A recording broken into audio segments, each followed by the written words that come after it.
বাদশাহ হারুনুর রশিদ আব্বাসীয় বাদশাহ, অনেক দিনদার আল্লাহওয়ালা বুজুর্গ বাদশাহ ছিলেন। বাদশাহ হারুনুর রশিদের দরবারে একজন বাদী ছিল।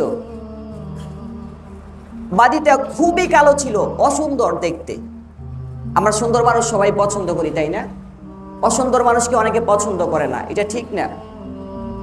সুন্দর অসুন্দর সৃষ্টিকার আল্লাহ সৃষ্টি করেছে না? আল্লাহ সৃষ্টিকে কেউ যদি অপছন্দ করে তাহলে সে গুনাহগার হবে। কি হবে? সে গুনাহগার হবে। নাম নিয়ে মস্কারা করে। কেউ অসুন্দর হলে আবার তাকে বলে যে কাল্যা, কয় কাল্যা, অনেকে বলে, দিকে আমি শুনি কালো। এটা ঠিক না, অনেক বড় অপরাধ এটা। কারণ সুন্দর দেওয়ার মালিকও আল্লাহ, অসুন্দর দেওয়ার মালিকও আল্লাহ। তো বাদশাহ হারুনুর রশিদের দরবারে একজন বাদী ছিল। বাদীটা খুবই কালো ছিল, অসুন্দর ছিল। কিন্তু বাদশাহ হারুনুর রশিদ বাদীকে খুব মহাব্বত করতেন। কি করতেন? খুব মহাব্বত করতেন। তখন বাদশাহ দরবারে অন্য অন্য উজির যারা ছিল, অন্য অন্য পদে যারা ছিল, উচ্চ পর্যায়ের ব্যক্তিবর্গ, তারা ভাবলো বাদশাহ তো খুবই রুচিপূর্ণ মানুষ, নবীজির বংশধর, অনেক রুচিপূর্ণ মানুষ, কিন্তু সে একদম কালোবাদীকে কি জন্য পছন্দ করে, তাকে কি জন্য রাজদরবারে প্রাধান্য দেয়? কানাঘুষা চলছে। বাদশাহের কানে এটা গেল। যাওয়ার পর বাদশাহ কাউকে কিছু বলেনি, না বলে একটা সিস্টেম করলো। কি সিস্টেম?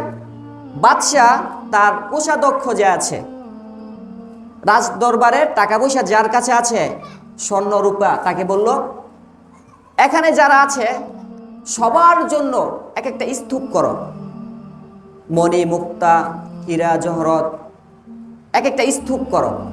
অনেকগুলো স্তূপ করা হলো। তারা তো কেউ বুঝতেছে না বাদশাহ কি করবে এগুলো দিয়ে। তারা অবাক হয়ে তাকিয়ে আছে। স্তূপ করা হলো।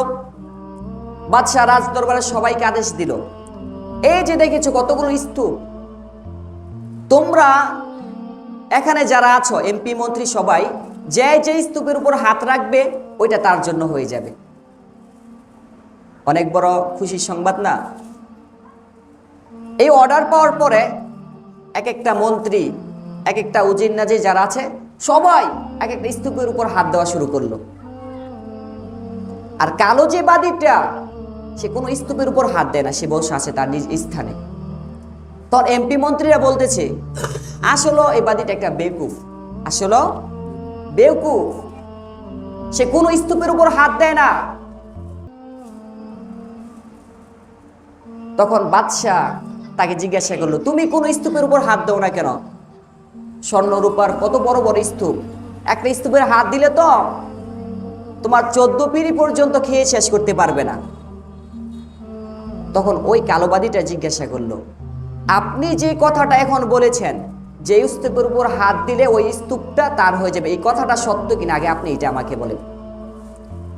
এখানে যেটার উপর হাত দেয় ওইটা তার হয়ে যাবে, এই কথাটা সত্য কিনা আপনি এটা আমাকে বলেন। বাদশাহ হারুনুর রশিদ বলল, হ্যাঁ অবশ্যই সত্য। তখন বাদী বলল, যদি এটা সত্য হয় তাহলে বাদী তার স্থান থেকে উঠে এসে পিছন দিক দিয়ে ঘুরে বাদশার মাথার উপর হাত দিয়ে ভাবে রাখে। তখন উজির নাজির যারা আছে সবাই টের পেল, আহারে সে তো আসল বুদ্ধিমান, কারণ বাদশাহ যদি তার হয়ে যায় পুরা রাজ দরবারটাই কি তার, ঠিক কিনা? এই জন্য যে হাদিসটা আমি একটু বললাম, নামাজ রোজা হজ জাকাত সম্পূর্ণ অন্যান্য ইবাদতের, নামাজ রোজা ব্যতীত অন্যান্য ইবাদতের নেকি আল্লাহ তাআলা দেয়, কিন্তু রোজা এমন একটা ইবাদত যে ইবাদতটা যদি বান্দা করে আল্লাহ বলে আমি বান্দার জন্য হয়ে যাই। সুবহানাল্লাহ। আল্লাহ যদি আমার জন্য হয়ে যায় তাহলে আমার আর লাগে কি?